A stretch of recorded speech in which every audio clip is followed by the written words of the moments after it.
Hello students, this is Bhavna Tiwari and I welcome you to the digital platform of Apex Classes। तो हम लोगों ने last class में हम लोगों ने शुरू किया था हमारा एक और इस चैप्टर का आखिरी ऑर्गन सिस्टम जो कि है एंडोक्राइन सिस्टम। एंडोक्राइन सिस्टम में हमने देखा था कि एंडोक्राइन सिस्टम है क्या। Endocrine system is a collection of endocrine glands जिसके अंदर सभी ग्लैंड्स जो हैं वो हार्मोन्स रिलीज़ करते हैं और वो हार्मोन्स अपने अपने फंक्शंस परफॉर्म करते हैं। ठीक है, एंडोक्राइन सिस्टम हमने कहा था कि कंट्रोल एंड कोऑर्डिनेशन, जैसे नर्वस सिस्टम कंट्रोल और कोऑर्डिनेशन करता है वैसे ही एंडोक्राइन सिस्टम भी कंट्रोल एंड कोऑर्डिनेशन में हेल्प करता है, पर उसका मेथड जो होता है वो अलग होता है। हम लोगों ने दोनों में डिफरेंस देखे थे नर्वस सिस्टम और एंडोक्राइन सिस्टम के अंदर। उसके बाद हम लोगों ने एंडोक्राइन सिस्टम के अंदर जो ग्लैंड्स है आपके, उनमें से कुछ ग्लैंड्स हमने देखे थे जो ब्रेन में प्रेजेंट है। हम लोगों ने देखा था पिनियल ग्लैंड, हाइपोथैलेमस ग्लैंड और पिट्यूटरी ग्लैंड। ये तीन ग्लैंड्स, इनके हार्मोन्स और इनके फंक्शंस जो हैं वो हम लोग लास्ट क्लास में देख चुके हैं। आज की क्लास में हम उसके बाद आगे के जो है हार्मोन्स और ग्लैंड्स जो हैं उनको कंटिन्यू करेंगे। तो ये हमारा कुछ एंडोक्राइन सिस्टम था। This is our endocrine system. इस एंडोक्राइन सिस्टम के अंदर आप देख सकते हो शुरुआत कहाँ से हुई थी, पिनियल ग्लैंड, ठीक है, उसके बाद में हाइपोथैलेमस, पिट्यूटरी। आज हमें जो पढ़ने हैं, आज के बचे हुए जो आपके हार्मोन्स हैं वो है थायराइड ग्लैंड, पैराथायराइड, उसके बाद में thymus gland, adrenal gland, pancreas, ovaries, testis. These are your hormones. ये हार्मोन्स हमको बारी बारी से पढ़ने हैं। तो आज की क्लास में हम लोग जो शुरू में सबसे पहले पढ़ने वाले हैं वो है आपका थायराइड ग्लैंड। तो आप थायराइड ग्लैंड को देख सकते हो, आप यहाँ देख सकते हो कि थायराइड ग्लैंड जो है उसकी पोजीशन कहाँ है। थायराइड ग्लैंड की पोजीशन जो है ये आपका ट्रैकिया है, ठीक है।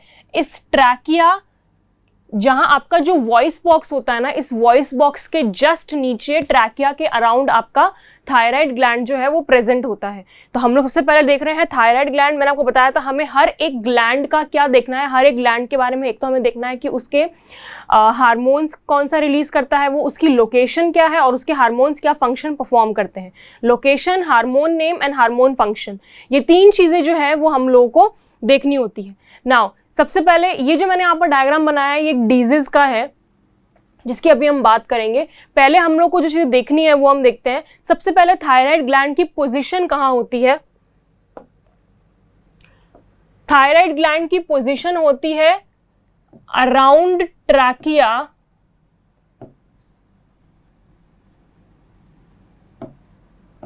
नियर नहीं, below voice box.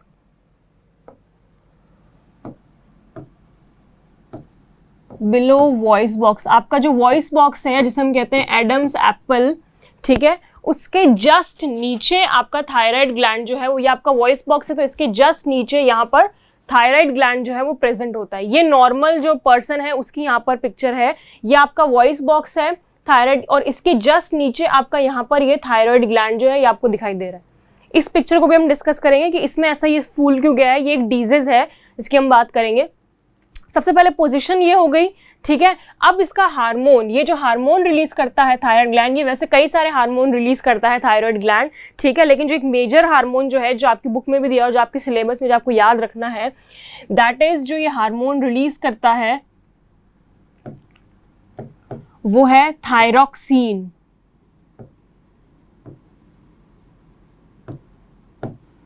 Thyroxine, alright. अब इसके फंक्शन की जरा हम बात करते हैं।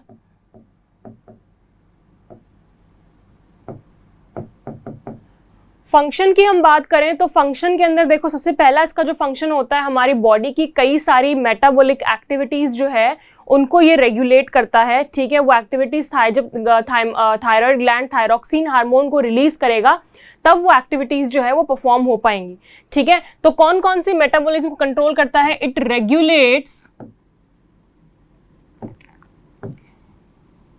मेटाबॉलिज्म ऑफ फैट्स, कार्बोहाइड्रेट्स, इनकी जो भी बॉडी के अंदर रिएक्शंस होती है या मेटाबॉलिक एक्टिविटीज होती है फैट्स, कार्बोहाइड्रेट्स और प्रोटीन से रिलेटेड, उन मेटाबॉलिक एक्टिविटीज को ये कंट्रोल करता है। एक और जो इसका फंक्शन होता है, ये फंक्शन नंबर 1 है। एक और इसका फंक्शन जो होता है वो ये होता है, it helps in formation of RBCs, RBCs के फॉर्मेशन में भी ये हेल्प करता है। ऑलराइट, आरबीसीज के फॉर्मेशन में भी ये हेल्प करता है। नाउ ये तो जो हमें हर ग्लैंड के अंदर जो चीज़ें देखनी होती है, ये तो वो है, मैंने आपको कहा था हर ग्लैंड में हमें ये देखनी है, उसके लोकेशन क्या है, उसका हार्मोन का नाम क्या है और उसके फंक्शन क्या है। ठीक है, अब एक्स्ट्रा जो चीज़ इस थायराइड ग्लैंड के बारे में आपको ध्यान रखनी है वो क्या है, थायरॉक्सिन जो हार्मोन है वो कब प्रोड्यूस होता है, जब बॉडी के अंदर आयोडीन हो। आयोडीन जब होगा तो थायरॉक्सिन ग्लैंड जो है, थायरॉक्सिन हार्मोन जो है वो रिलीज होगा। और अगर बॉडी के अंदर आयोडीन की डेफिशिएंसी हो जाती है, डेफिशिएंसी ऑफ आयोडीन, अगर आयोडीन की डेफिशिएंसी होगी तो जो एक डिजीज जिसका नाम है गॉइट्रे, ये डिजीज जो है ये हो जाता है। अच्छा, इसकी स्पेलिंग कुछ जगहों पर गॉइट्रे की GOITRE लिखा होता है और कहीं जगह पर ऐसा भी लिखा होता है GOITER। ठीक है, कुछ बुक्स में ऐसा, आपकी बुक में GOITER लिखा हुआ है, कुछ जगह पर ऐसा लिखा हुआ होता है, कुछ जगह पर ऐसा लिखा हुआ होता है। ओके, हम लोगों ने देखा, अब आप देख रहे हो, ये देखो गॉइट्रे के अंदर क्या होता है, जब आयोडीन की कमी, हमको पता है कि थायरॉक्सिन हार्मोन जो है वो कब रिलीज होगा, जब आयोडीन आपकी बॉडी के अंदर प्रॉपर अमाउंट के अंदर होगा। अगर आयोडीन की डेफिशिएंसी हो गई, अगर आपकी बॉडी के अंदर आयोडीन की कमी हो गई है तो ये तो आपका है नॉर्मल थायराइड। ठीक है, लेकिन अगर आपकी बॉडी में डेफिशिएंसी ऑफ आयोडीन है तो उसकी वजह से आपका जो थायराइड ग्लैंड है वो ऐसे स्वेल हो जाता है, फूल जाता है, जो गला है एकदम वो पूरा फूल जाता है, बाहर से एकदम हाथी के पैर जितना, इतना बड़ा मतलब स्वेल हो जाता है। ठीक है, इस डिजीज को क्या कहते हैं, गॉइटर कहते हैं। ठीक है, इसके अंदर क्या होता है, थायराइड ग्लैंड जो है वो स्वेल हो जाता है due to the deficiency of iodine. तो ये आपको एक्स्ट्रा चीज जो है थायराइड ग्लैंड के बारे में याद रखनी है। ऑलराइट, इसके बाद में जो आपका है वो है पैराथायराइड ग्लैंड। पैराथायराइड ग्लैंड की बात करें, सबसे पहले इसकी लोकेशन की बात करेंगे हम।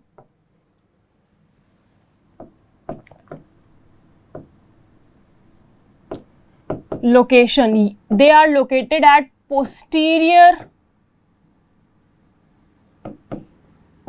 Part of thyroid gland.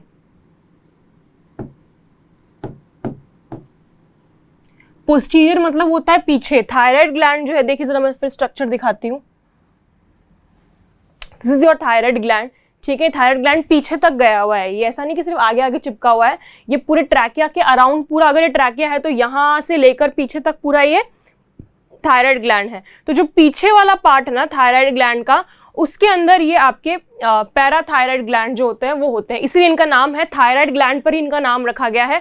Thyroid के आगे आपको क्या लगाना है, पैरा लगाना, तो क्या बन गया, पैराथायराइड ग्लैंड। क्यों ऐसा नाम इसका इसलिए दिया हुआ है, क्योंकि ये थायराइड ग्लैंड के अंदर, थायराइड ग्लैंड के अंदर नहीं, एक्चुअली थायराइड ग्लैंड के ऊपर ही ये ग्लैंड्स होते हैं। और एक और चीज, अगर इनकी हम साइज की बात करें, इनका साइज जो है वो एकदम एक चावल के दाने जितना होता है, ग्रेन ऑफ राइस। ठीक है, चावल के दाने जितना होता है, और ये टोटल 4 होते हैं। ये 4 जो पैराथायराइड ग्लैंड है, चावल के दाने जितने होते हैं, ये चारों के चारों थायराइड ग्लैंड के पीछे वाले पार्ट पर ये अटैच्ड होते हैं। ठीक है, और ये कितने होते हैं, टोटल 4 होते हैं। ठीक है, 4 parathyroid gland which are of the size of a grain of rice and they are located at the posterior part of thyroid gland. Alright, ये इनका हो गया लोकेशन। अब इनके बात करें इनके हार्मोन की, कि ये हार्मोन कौन सा रिलीज करते हैं। देखो कुछ कुछ के हार्मोन तो ना याद रखने इजी होते हैं। थायराइड ग्लैंड का थायरॉक्सिन, पैराथायराइड ग्लैंड का मतलब कुछ कुछ जो हार्मोन्स है वो ग्लैंड्स के नाम के ऊपर ही होते हैं। तो पैराथायराइड ग्लैंड जो हार्मोन रिलीज करता है वो होता है पैराथार्मोन।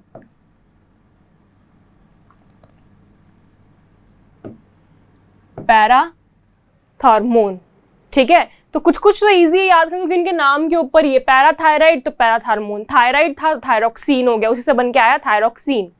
ठीक है, तो ये हो गया हार्मोन। अब हम देखते हैं इसके फंक्शन कि ये फंक्शन क्या परफॉर्म करता है।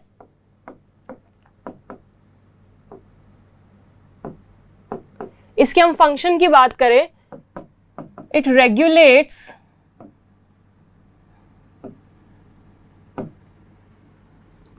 Calcium and phosphate,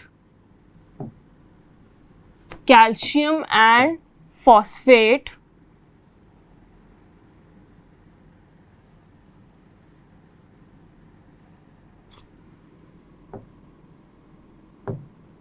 in our body. Calcium और फॉस्फेट को ये हमारी बॉडी में रेगुलेट करता है, ठीक है। हमारी बॉडी में कैल्शियम और देखो वैसे हमारी बॉडी में बहुत सारे मिनरल्स चाहिए होते हैं, हमें आयरन चाहिए होता है, कैल्शियम, फॉस्फेट, ठीक है। लेकिन कैल्शियम और फॉस्फेट जो है ये ऐसे दो मिनरल्स हैं जिनकी रिक्वायरमेंट सबसे ज़्यादा होती है, क्योंकि हमारी बोन्स, पूरा हमारी बॉडी के जो सारी बोन्स हैं उन सब बोन्स की मैट्रिक्स के अंदर कैल्शियम और फॉस्फेट होता है। अगर कैल्शियम और फॉस्फेट नहीं होंगे हमारी बोन्स एकदम वीक हो जाएंगी, ब्रेक हो जाएंगी, ठीक है। तो कैल्शियम और फॉस्फेट ऐसे मिनरल्स हैं जिनके लिए स्पेशल रेगुलेटरी सिस्टम जरूरी है, और वो रेगुलेट करने का काम कौन करता है? पैराथायरॉयड ग्लैंड, ठीक है। तो इसके हार्मोन का नाम हो गया पैराथार्मोन, और ये करता क्या है? ये करता ये है कि कैल्शियम और फॉस्फेट को ये रेगुलेट करता है। All right, this is all about your parathyroid gland. Now next is your pancreas. Pancreas की बात करें, पेनक्रियाज को हमने पहले भी देखा है ना, ये जाना पहचाना नाम है। पेनक्रियाज को पहले हम लोगों ने देखा था डाइजेस्टिव ग्लैंड की तरह, ठीक है। ये पेनक्रियाटिक जूस रिलीज करता था, और कहाँ करता था? वो जाता स्मॉल इंटेस्टाइन के अंदर, ठीक है। स्मॉल इंटेस्टाइन में अपना डाइजेशन जो है वो परफॉर्म करता था, वहां पर ये वर्क करता था एज अ एक्सोक्राइन ग्लैंड, यहां पर ये वर्क करेगा एज अ एंडोक्राइन ग्लैंड। तो pancreas is the only gland which works as exocrine as well as endocrine gland, दोनों की तरह ये फंक्शन करता है, ठीक है। एक्सोक्राइन ग्लैंड और एंडोक्राइन ग्लैंड, मतलब ये एंजाइम्स भी रिलीज करता है फॉर डाइजेशन, और ये हार्मोन भी रिलीज करता है for control and coordination in the body. Alright, तो हम लोगों ने इसका एक्सोक्राइन फंक्शन जो है वो हमने हमारा जो पहला ऑर्गन सिस्टम पढ़ा था, ह्यूमन डाइजेस्टिव सिस्टम, वहां हम लोगों ने इसका फंक्शन देखा था कि पेनक्रियाज क्या करता है, कौन से एंजाइम्स रिलीज करता है, कैसे डाइजेशन करता है। आज हम लोगों को देखना है एंडोक्राइन। एंडोक्राइन सिस्टम की तरह कैसे वर्क करता है, कौन से हार्मोन्स रिलीज करता है, क्या उनके फंक्शन है, ठीक है। तो अगर सबसे पहले हम लोगों को पेनक्रियाज की पोजीशन देखो, इसकी पोजीशन फिर मैं आपको दिखा दूं। हाँ, पेनक्रियाज की पोजीशन क्या होती है? पेनक्रियाज की पोजीशन होती है लिवर के जस्ट नीचे। यहाँ ये तो किडनी जो होती है पीछे की तरफ होती है, आपको याद हो अगर हमने डाइजेस्टिव सिस्टम देखा था तो यहाँ पर आपका लिवर था ऐसे, और लिवर के जस्ट नीचे आपका पेनक्रियाज प्रेजेंट था, है ना, ऐसे देखा था हम लोगों ने। तो इसकी पोजीशन हम लोग क्या लिख सकते हैं? पोजीशन में हम लोग लिखेंगे बिलो लिवर, यह क्या है? इसकी पोजीशन है या location. Next up is it's hormone. तो ये हार्मोन जो है ये दो तरह के हार्मोन बेसिकली रिलीज करता है, और उन दोनों हार्मोन के अपने अपने फंक्शन होते हैं, ठीक है। हार्मोन जो ये रिलीज करता है वो ये करता है, एक तो है इंसुलिन,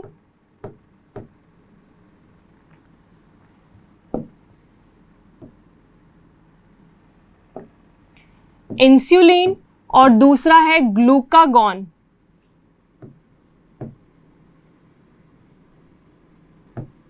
इंसुलिन और ग्लूकागॉन, देखो जैसा आपको पता है कि पेनक्रियाज जो है ना वो एंडोक्राइन और एक्सोक्राइन दोनों ग्लैंड की तरह वर्क करता है।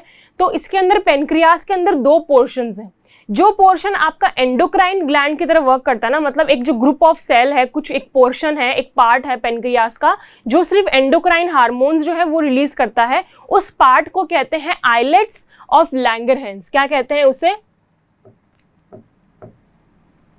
Islets of Langerhans.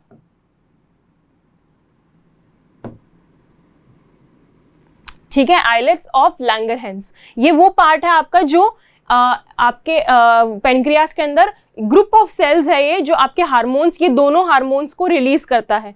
अब इस ग्रुप ऑफ सेल के क्योंकि दो हार्मोन रिलीज कर रहा है तो फिर वो ग्रुप ऑफ सेल भी दो तरह के हैं। इस आइलेट्स ऑफ लैंगरहैंस के अंदर एक होता है अल्फा सेल, एक होता है बीटा सेल।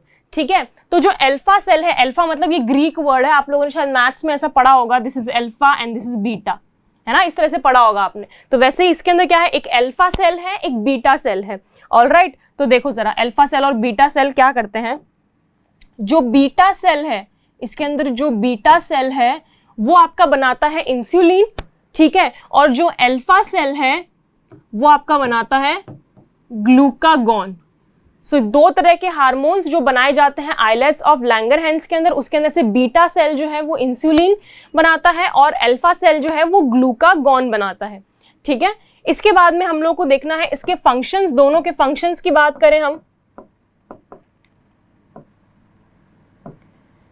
फंक्शंस की बात करें तो दोनों का ओवरऑल जो फंक्शन है वो क्या है, पहले दोनों मिलकर क्या करना क्या चाहते हैं, इनका एम क्या है।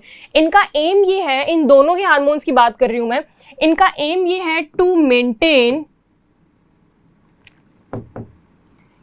Maintain sugar level in the blood के अंदर शुगर लेवल को मेंटेन करने का काम जो है वो इन दोनों का है, इन द ब्लड। ठीक है, अब दोनों ये कैसे मिलकर काम करते हैं वो जरा देखो आप, दोनों कैसे करते हैं देखो। पहले बात करती हूं मैं इंसुलिन की। इंसुलिन क्या करता है, इंसुलिन देखो, शुगर का मतलब आपकी बॉडी में शुगर कौन सी है, ग्लूकोज की फॉर्म में प्रेजेंट है।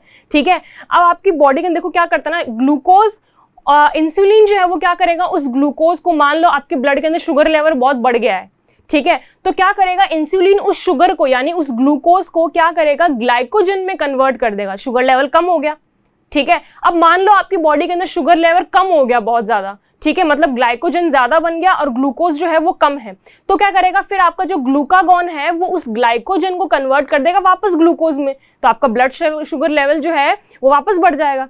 ठीक है, तो इस तरह दोनों जो है वो बैलेंस करते हैं। देखो क्या करते हैं, इंसुलिन जो है वो ग्लूकोज को कन्वर्ट करता है, ग्लूकोज को कन्वर्ट करता है ग्लाइकोजन में। ठीक है, मतलब मान लो आपके ब्लड के अंदर ग्लूकोज का अमाउंट ज्यादा हो गया, मतलब शुगर लेवल बढ़ गया है, तो ये क्या करेगा, इस शुगर को ग्लाइकोजन में कन्वर्ट कर देगा, तो आपका शुगर लेवल जो है वो बैलेंस हो जाएगा। अब हम बात करें जरा ग्लूकागॉन की। ये ग्लूकागॉन क्या करेगा, मान लो ग्लाइकोजन जो है वो आपकी बॉडी के अंदर ज्यादा हो गया, मतलब आपकी बॉडी के अंदर ग्लूकोज की कमी हो गई है। ठीक है, कमी का मतलब क्या है, ग्लूकोज क्या है, खुद शुगर है, तो शुगर की कमी हो गई है, ब्लड के अंदर शुगर लेवल डिक्रीज हो गया है, तो इस ग्लाइकोजन को वो कन्वर्ट कर देगा ग्लूकोज के अंदर। ठीक है, तो इस तरह से दोनों जो है वो ना तो शुगर लेवल को कम होने देते हैं ब्लड के अंदर, ना ही ज्यादा होने देते हैं, तो वो ब्लड के अंदर शुगर लेवल को मेंटेन एकदम बैलेंस रखते हैं। इन केस किसी रीजन की वजह से या कुछ भी आपकी कुछ ऐसा डिजीज हो गया जिसकी वजह से इंसुलिन हार्मोन जो है वो पेनक्रियाज रिलीज नहीं कर पा रहा है, तो अगर इंसुलिन रिलीज नहीं कर पाएगा तो क्या होगा, ग्लूकोज जो है वो ग्लाइकोजन में कन्वर्ट नहीं हो पाएगा, तो आपके ब्लड के अंदर शुगर लेवल जो है वो बढ़ जाता है। कब होता है, डेफिशिएंसी ऑफ इंसुलिन, या इंसुलिन जो है वो रिलीज नहीं हो रहा है, इसकी अगर डेफिशिएंसी हो जाए, डेफिशिएंसी का मतलब क्या है कि आपका पेनक्रियाज जो है वो इंसुलिन हार्मोन को रिलीज नहीं जब कर रहा है, किसको, इंसुलिन को। ठीक है, उस केस के अंदर आपका ब्लड शुगर लेवल जो है वो बढ़ जाता है। ठीक है, तो उस केस के अंदर जो डिजीज होता है वो होता है डायबिटीज मेलिटस। ये तो बहुत कॉमन डिजीज है आजकल इंडिया के अंदर और हर कंट्री के अंदर, डायबिटीज तो बहुत लोगों को कॉमनली होता रहता है ना, डायबिटीज मेलिटस, जिसको कॉमनली हम लोग क्या बोलते हैं, ये इसका पूरा नाम है, साइंटिफिक नेम, कॉमनली इसको सिर्फ डायबिटीज कहा जाता है, इसका पूरा नाम है डायबिटीज मेलिटस। ऑलराइट, तो ये कब होता है, जब इंसुलिन जो हार्मोन जो है वो रिलीज नहीं होता है आपकी बॉडी के अंदर, पेनक्रियाज इंसुलिन को रिलीज नहीं करता है, और अगर पेनक्रियाज इंसुलिन को रिलीज नहीं करेगा तो क्या होगा, आपकी बॉडी के अंदर शुगर लेवल जो है वो डिक्रीज और इंक्रीज हो जाएगा। ठीक है, और इंक्रीज होगा तो डायबिटीज मेलिटस ये जो डिजीज है ये आपको हो जाता है। अच्छा, कई बार नॉर्मली जो है दवाइयों वगैरह से ये आप लोगे तो ठीक हो जाता है, लेकिन कई बार एक्सट्रीम कंडीशन के अंदर जब इंसुलिन की बहुत ज्यादा डेफिशिएंसी हो जाती है तो बाहर से इंसुलिन के इंजेक्शंस भी दिए जाते हैं ताकि ब्लड शुगर लेवल जो है उसको मेंटेन किए जाए। मतलब इंसुलिन की इतनी ज्यादा डेफिशिएंसी हो गई है कि ब्लड शुगर लेवल हद से ज्यादा बढ़ गया है बॉडी के अंदर, और उसको कंट्रोल सिर्फ तभी किया जा सकता है जब बॉडी के अंदर इंसुलिन एंटर करेगा। ठीक है, तो वो इंसुलिन फिर बॉडी तो बना नहीं रही है, तो अगर बॉडी नहीं बनाएगी तो एक्सट्रीम कंडीशन के अंदर फिर इंसुलिन के बाहर से आर्टिफिशियली प्रिपेयर्ड जो इंसुलिन होता है उसको बाहर से बॉडी के अंदर इंजेक्ट किया जाता है ताकि वो फिर आपके ब्लड के अंदर शुगर लेवल को थोड़ा मेंटेन कर सके। Alright, so this is all about pancreas, कि पेनक्रियास के अंदर क्या उसका फंक्शन होता है, क्या हार्मोन रिलीज कर रहा है क्या। ठीक है, तो ये हम लोगों ने देख लिया। Next up is your adrenal gland. Alright, adrenal gland की बात करें, एड्रीनल ग्लैंड की पोजीशन जो होती है वो किडनी के ऊपर होती है। जब हमने एक्सक्रीटरी सिस्टम देखा था तो वहां भी हमने देखा था एड्रीनल ग्लैंड जो है वो पेयर होते हैं, दो होते हैं, दोनों किडनीज के ऊपर एक एक होते हैं, ठीक है। तो ये कैसे होते हैं, पेयर में होते हैं ये।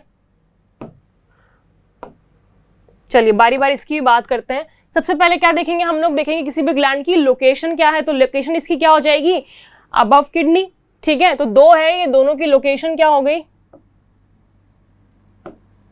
दे are located above kidney. Now next up is your hormone. देखो अब हार्मोन की बात करें तो ये दो तरह के हार्मोन जो है वो रिलीज करते हैं। अब वही नाम के ऊपर देखो, यहाँ पर काफी सारे हार्मोन्स जो हैं वो तो नाम पर ही होते हैं। एड्रीनल ग्लैंड जो है वो रिलीज करता है एड्रीनलिन, ठीक है। एड्रीनल क्या क्या लगाना है आपको, INE लगाना है, सिर्फ आपका हार्मोन बन गया। तो एड्रीनल ग्लैंड जो हार्मोन रिलीज करता है वो करता है एड्रीनलिन। मैंने एड्रीनल के आगे सिर्फ INE लगा दिया।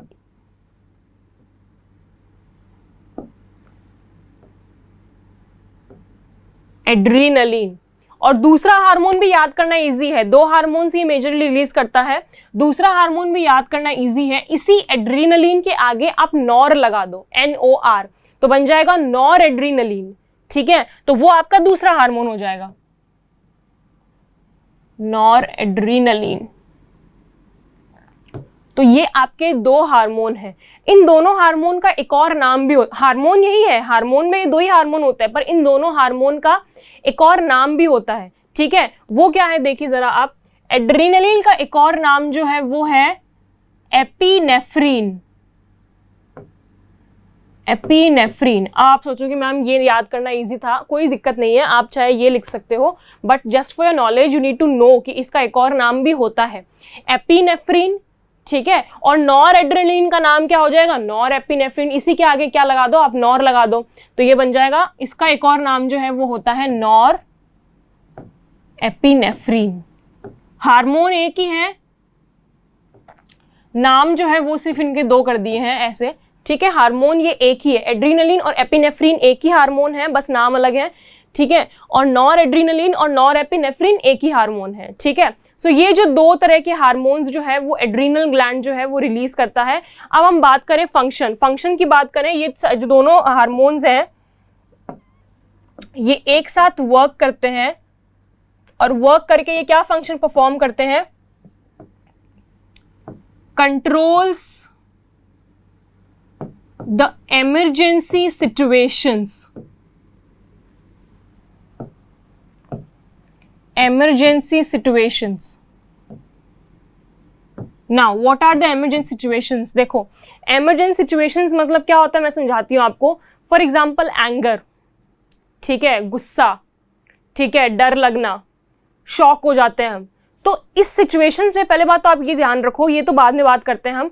कॉमनली अगर आपको एड्रीनल ग्लैंड के बारे में नहीं भी पता होता, ठीक है, तो आप क्या कहते हैं, एंगर, जब आपको गुस्सा आ रहा है या आपको बहुत ज़्यादा डर लग रहा है या आपको बहुत ज़्यादा मतलब आप शॉक हो गए हो अचानक से, ठीक है, ऐसी जो सिचुएशन, या आपको घबराहट हो रही है बहुत ज़्यादा, ऐसी सिचुएशन के अंदर आपकी बॉडी में क्या क्या चेंजेस आते हैं, आपकी हार्ट बीट बढ़ जाती है, आप तेज तेज सांस लेने लगते हो, रेस्पिरेशन जो है बहुत जल्दी जल्दी करते हो, ठीक है, ये सब चीज़ें होती हैं। आप जब शॉक हो रहे हो तो आपके आंखों का जो प्यूपिल का साइज है वो बढ़ जाएगा, ठीक है। ये कुछ कुछ ऐसे चेंजेस हैं जो क्या होते हैं, इमरजेंसी, ये सारी जो मैंने बताई आपको इमरजेंसी सिचुएशंस, उस टाइम पर ये आपकी बॉडी के अंदर चेंजेस होते हैं और वो ऑटोमेटिकली होते हैं, ठीक है। अब ऐसी सिचुएशंस के अंदर ये जो आपकी बॉडी में चेंजेस हुए, हार्ट बीट बढ़ना, ठीक है, आपका जो है क्या बोलते हैं, सांस तेज तेज लेना, ठीक है, प्यूपिल का साइज इंक्रीज होना, रेस्पिरेटरी रेट बढ़ जाना, ये सारी चीज़ों को कंट्रोल कौन करता है, एड्रीनल ग्लैंड करता है, ठीक है। एड्रीनल ग्लैंड जब ऐसी सिचुएशंस होगी तो एड्रीनल ग्लैंड अपना हार्मोन रिलीज करेगा, adrenaline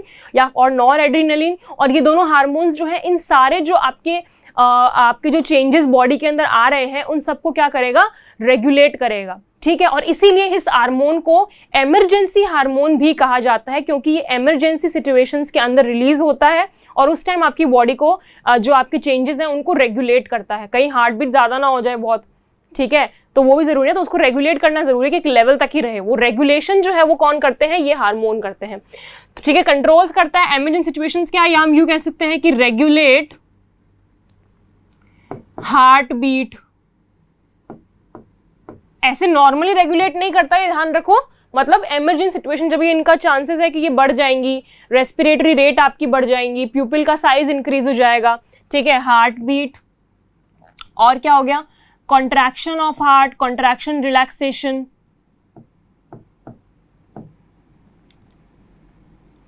contraction relaxation of heart, और क्या है, रेस्पिरेटरी रेट का इंक्रीज होना, है ना, तो रेस्पिरेटरी रेट को भी रेगुलेट करता है ये। और क्या होता है, प्यूपिल का साइज इंक्रीज हो जाता है, तो प्यूपिल के साइज को भी रेगुलेट करता है ये। तो ये सारी चीजें जो हैं ये कौन करता है, एड्रिनल ग्लैंड करता है, और इसीलिए इसे क्या कहा जाता है, इमरजेंसी हार्मोन भी इसे कहा जाता है। इसे कहते हैं इमरजेंसी, एड्रिनल ग्लैंड को, एड्रिनल ग्लैंड को नहीं, सॉरी, हार्मोन को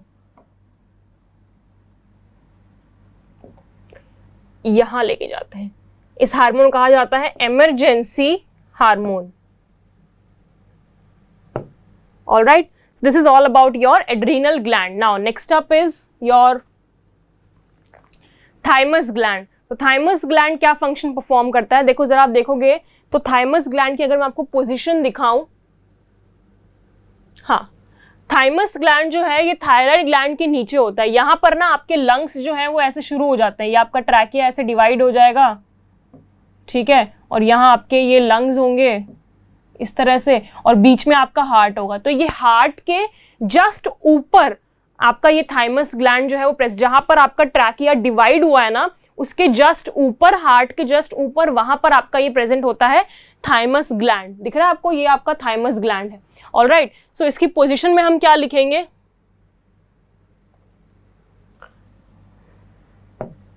सबसे पहले बात करें इसकी लोकेशन की।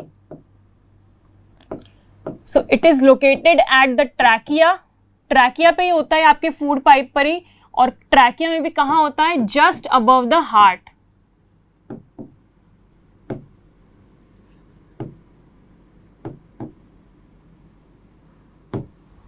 ठीक है, जस्ट अबव द हार्ट, ये इसका है location. Now let's talk about it's hormone. अब इसका भी हार्मोन याद करना इजी है, इसी के नाम के ऊपर है। थाइमस ग्लैंड है तो थाइमस ग्लैंड हार्मोन रिलीज करेगा थाइमोसिन। हार्मोन जो है वो है थाइमोसिन। ठीक है, अब बात करें इसके फंक्शन की, तो इसके फंक्शन में हम बात करें,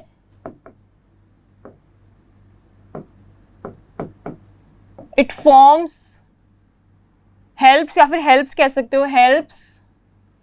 आपकी बुक के अंदर इसका फंक्शन जो है वो नहीं दिया हुआ है, I don't know why, but आपकी बुक के अंदर एक और इसकी इंपॉर्टेंट चीज जो है वो बताई हुई है, जो इसमें बहुत इंपॉर्टेंट है थाइमस ग्लैंड की।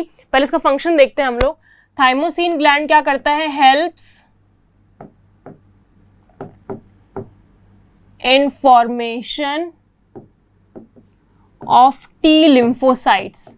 अब ये टी लिम्फोसाइट्स आपको याद है, जब हमने WBCs पढ़े थे, ठीक है, WBCs के अंदर हमने देखा था लिम्फोसाइट्स, मोनोसाइट्स, ठीक है, तो उनके अंदर से जो आपके लिम्फोसाइट्स थे उसमें दो तरह के लिम्फोसाइट्स थे, बी लिम्फोसाइट और टी लिम्फोसाइट।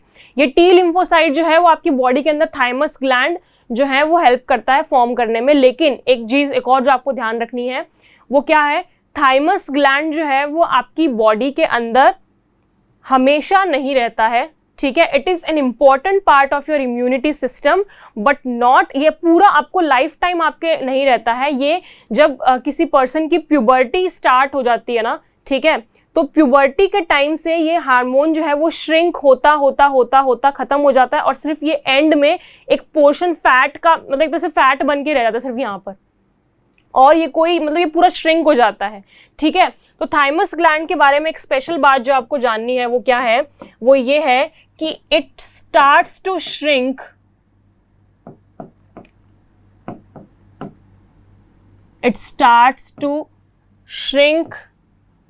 After puberty. मतलब जो बच्चे होते हैं, बच्चों के अंदर ये होता है, ठीक है, और उसके बाद में ये श्रिंक होना शुरू हो जाता है, और जब ये पूरी तरह से श्रिंक हो जाता है, मतलब मान लो कोई 70 साल का इंसान है या फिर कोई एजड इंसान है, उसकी बॉडी के अंदर ये थाइमस ग्लैंड होता ही नहीं है, वो थाइमस ग्लैंड की जगह पर सिर्फ एक फैट टिश्यू बनकर रह जाता है, ये और कुछ भी नहीं होता है ये, ठीक है। तो ये एकदम जब श्रिंक पूरी तरह से कंप्लीटली हो जाता है तो सिर्फ ये क्या बन जाता है, फैट के अंदर कन्वर्ट हो जाता है। ऑलराइट, तो इसका मतलब ये नहीं है कि थाइमस ग्लैंड इंपॉर्टेंट नहीं है, thymus gland is a very important part of your immune system, क्योंकि ये क्या फॉर्म कर रहा है, टी लिम्फोसाइट, और टी लिम्फोसाइट क्या है, WBCs हैं जो कि आपके इम्यून सिस्टम को स्ट्रॉन्ग करते हैं। तो अगर जिस टाइम पर अगर ये थाइमस ग्लैंड जब भी मतलब आपकी बॉडी के अंदर भले ही प्यूबर्टी के बाद श्रिंक होता है, लेकिन इसका इंपॉर्टेंट फंक्शन है इम्यून सिस्टम के अंदर, और उस टाइम पर जब आपकी बॉडी में ये है थाइमस ग्लैंड, उस टाइम पर अगर अच्छे से ये वर्क करेगा तो आपकी लाइफ टाइम आपका जो इम्यूनिटी है बॉडी की वो बहुत अच्छी रहती है, ठीक है। तो जब है ये आपकी बॉडी के अंदर, उस टाइम पर बच्चों के अंदर जब ये है, तो उस टाइम अगर ये अच्छी तरह से वर्क करता है, हेल्दी रहता है, ठीक है, तो लाइफ टाइम आपकी बॉडी की इम्यूनिटी सिस्टम बहुत ही अच्छी रहती है। Alright, this is all about your thymus gland. Next up we have testis and ovary. Testis और ओवरी की बात हम लोग पहले भी कर चुके हैं। हमने कहा टेस्टिस और ओवरी जो है वो आपके जो गैमेट्स हैं वो भी रिलीज करते हैं, मतलब रिप्रोडक्शन का बहुत इंपॉर्टेंट पार्ट है। इंपॉर्टेंट क्या, रिप्रोडक्शन में प्राइमरी ऑर्गन्स यही हैं, मेल के अंदर टेस्टिस होता है और फीमेल के अंदर ओवरी होती है। हमने इनका स्ट्रक्चर भी देखा है टेस्टिस और ओवरी का, तो लोकेशन की तो बात करने की जरूरत नहीं है। लोकेशन हम कह सकते हैं कि पेल्विक बोन के अंदर होती है ये, ठीक है। तो लोकेशन की अगर हम बात करें इनकी, क्योंकि हम लोकेशन हम लोग पूरा स्ट्रक्चर और सब देख चुके हैं, तो हमें खाली अब जो नई चीज देखनी है वो खाली इनके हार्मोन्स, और हार्मोन्स भी नए नहीं है, मैंने आपको हार्मोन्स और उनके फंक्शंस दोनों ही चीज के बारे में बता दी थी, बट स्टिल हम लोग इसको रिवाइज कर लेते हैं। लोकेशन की अगर हम बात करें पहले, ठीक है, लोकेशन की बात करें तो कहां पर होते हैं ये, पेल्विक बोन। अच्छा, पेल्विक बोन क्या होती है, आपकी हिप बोन जो होती है ना, उसको पेल्विक बोन कहते हैं। तो पेल्विक बोन के अंदर ये आपके टेस्टिस और ओवरीज होते हैं, ठीक है। हिप बोन को कहते हैं पेल्विक बोन। ऑलराइट, अब टेस्टिस और ओवरीज सेपरेटली अपने अपने हार्मोन्स रिलीज करते हैं ना। टेस्टिस जो होता है वो मेल में होता है, ओवरीज जो होती है वो फीमेल के अंदर होती है। पेयर होते हैं, दो होते हैं, मतलब टेस्टिस 2 होंगे मेल के अंदर, ओवरीज भी 2 होंगी फीमेल के अंदर, ठीक है। रिप्रोडक्टिव सिस्टम में इनका फंक्शन था गैमेट रिलीज करने का, टेस्टिस रिलीज करता स्पर्म, ओवरीज रिलीज करती थी एग, है ना। अभी इनके हार्मोन्स की बात करते हैं हम लोग। तो हार्मोन्स अगर हम देखें, पहले हम बात कर रहे हैं टेस्टिस की, यहां हम बात करते हैं ओवरीज की। ऑलराइट, सो टेस्टिस जो है वो एक हार्मोन रिलीज करता है, उस हार्मोन का नाम होता है टेस्टोस्टेरॉन, है ना। क्या नाम होता है, टेस्टोस्टेरॉन।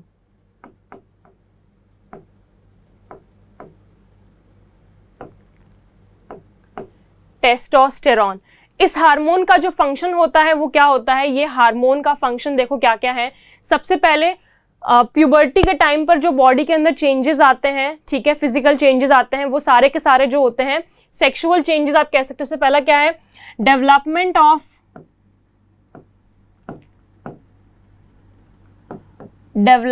Of sexual organs. जो सेक्सुअल ऑर्गन्स हैं उनका डेवलपमेंट होना, जैसे कि पेनिस हो गया, ठीक है। जो मेल के अंदर रिप्रोडक्टिव ऑर्गन कौन है, पेनिस है, उसका डेवलपमेंट होना, ठीक है। एक और दूसरा क्या है, स्पर्म का जनरेट होना। ऐसा नहीं है कि मेल के अंदर सडनली वो स्पर्म जनरेट होने लग जाता है अपने आप से, नहीं, वो एक सर्टेन एज के बाद होता है, जो हमने क्या कहा था, प्यूबर्टी, है ना। तो उस प्यूबर्टी में डेवलपमेंट होने लगता है, तो उसके अंदर जो आप स्पर्म जनरेट होना, ठीक है, या फिर हम कहें स्पर्मोजेनेसिस जिसको हम कहते हैं, है ना। हमने क्या कहा था, स्पर्मोजेनेसिस, इस प्रोसेस को हम स्पर्मोजेनेसिस भी कहते हैं, ठीक है। गैमीटोजेनेसिस, याद करो, गैमीटोजेनेसिस मतलब क्या होता है, अपना जो टेस्टिस है वो स्पर्म रिलीज करेगा, ओवरी जो है वो एग रिलीज करेगी, है ना। तो स्पर्मोजेनेसिस जो है वो भी इसी हार्मोन की वजह से होने लगता है, स्पर्मोजेनेसिस। स्पर्मोजेनेसिस मतलब स्पर्म रिलीज होना बॉडी से, टेस्टिस जो है वो स्पर्म फॉर्म करने लग गया है, वो कैसा होगी, इसको कौन रेगुलेट करेगा, ये हार्मोन जो है टेस्टोस्टेरॉन, वो रिलीज करे, वो कंट्रोल करेगा, रेगुलेट करेगा। और जो बॉडी के अंदर जो भी फिजिकल चेंजेस आते हैं during puberty, physical and sexual changes, वो सारे के सारे कौन किसकी वजह से होते हैं, टेस्टिस की वजह से होते हैं। तो physical and sexual changes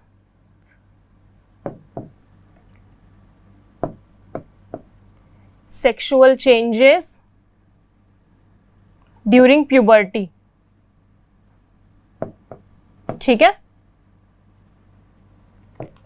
All right, this is all about your testis. Now आपका है ओवरी। ओवरी जो है वो दो हार्मोन रिलीज करती है, एक है एस्ट्रोजन और दूसरा है प्रोजेस्टेरॉन। Estrogen and progesterone. तो एस्ट्रोजन और प्रोजेस्टेरॉन की हम बात करें, दो हार्मोन्स। सबसे पहले प्रोजेस्टेरॉन की मैं बात कर रही हूँ। प्रोजेस्टेरॉन जो है वो आपकी बॉडी के अंदर वो जो फिजिकल और सेक्सुअल चेंजेस होते हैं, physical changes during puberty, due to नहीं कहेंगे, ड्यूरिंग प्यूबर्टी जो होंगे, ड्यूरिंग प्यूबर्टी, ये सारे चेंजेस जो हैं, ये चेंजेस किसकी वजह से होते हैं? प्रोजेस्टेरॉन की वजह से होते हैं। ऑलराइट, इसके बाद में है एस्ट्रोजन।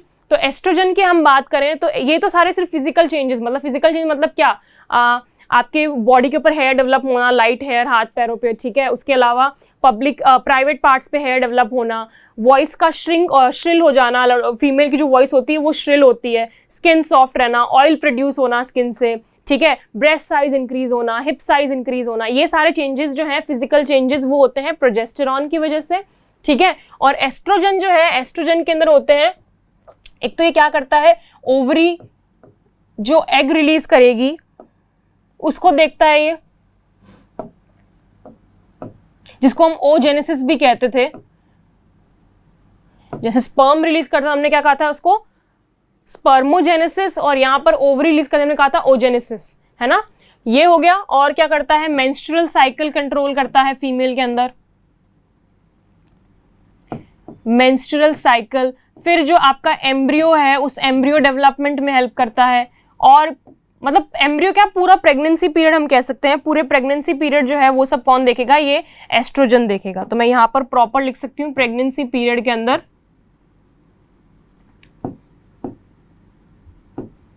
तो ये सारे फंक्शंस परफॉर्म करता है एस्ट्रोजन। और प्रोजेस्टेरॉन जो है, जो बाहर के सिर्फ बॉडी में फिजिकल चेंजेस दिखाई दे रहे हैं, वो सारे किसकी वजह से होते हैं, प्रोजेस्टेरॉन की वजह से होते हैं। सो दैट्स ऑल फॉर टुडे। हम लोगों ने देख लिए सारे हार्मोन्स। कौन कौन के हार्मोन्स से शुरू से याद करो जरा एक बार।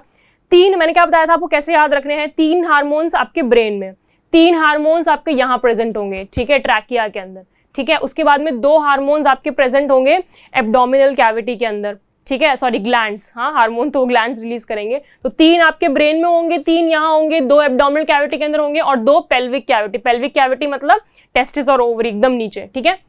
सो दीज आर योर हार्मोन्स। अच्छा, आप कौन कौन से थे नाम भी करो, तीन तीन तो बोल दिए।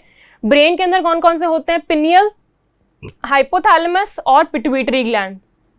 ट्रैकिया में कौन कौन से होते हैं, थायराइड, पैराथायराइड और नीचे एकदम थाइमस ग्लैंड।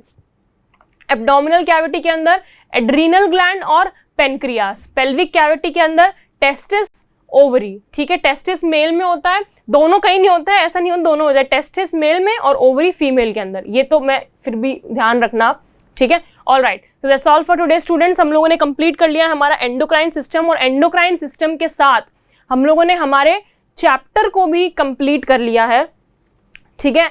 तो आप लोग को अगर कभी इस चैप्टर में अभी भी कोई डाउट है तो आप लोग प्लीज़ कमेंट सेक्शन में मुझे बताइएगा, क्योंकि मैं नेक्स्ट जो क्लास है वो नेक्स्ट क्लास हमारी रहेगी कुछ इंपॉर्टेंट क्वेश्चंस की। ये चैप्टर हमने कंप्लीट कर लिया, चैप्टर को पूरा एक अच्छे से रिवीजन देने के लिए मैं कुछ सेट ऑफ क्वेश्चंस लेकर आऊंगी आपके लिए, जिससे आपको पूरा चैप्टर जो है ये प्रॉपरली रिवाइज हो जाए। Alright, so that's all for today students. I will see you in the next class. Thank you very much. Subscribe करें हमारा Apex Classes Edutech YouTube channel, साथ ही बेल आइकन को क्लिक करना बिल्कुल ना भूलें, ताकि आगे आने वाले सभी यूट्यूब वीडियोस की अपडेटेड नोटिफिकेशंस सबसे पहले आपको मिले। Apex Classes Edutech, subscribe now.